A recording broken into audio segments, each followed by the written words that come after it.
Bacala ezinkulungwaneni eziyi-12 abafundi basemakolishi ama-TVET eGauteng ababhekene nenselele yokungayitholi imali ka-NSFAS, kanti abangaphezu kwama400 babo bafunda eTshwane TVET College.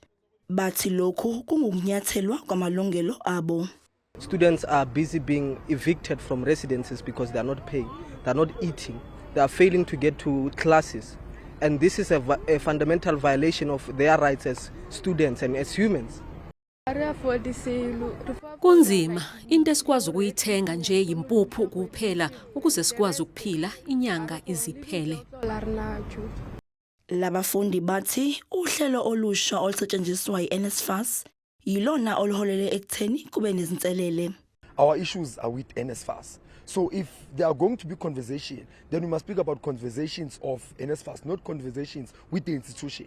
So we went to DHET, I think 3 weeks back, to go and demand, because these students have been here from the 5th of January.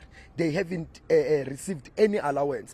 Ngokwesitatimende esikhishwe yi-NSFAS, labafundi abasafanelekile ukuthola uxhaso ngoba imininingwane abanayo ngabo ingahambisani naleyo ebhaliswe ezikhungweni zemfundo abafunda kuzo.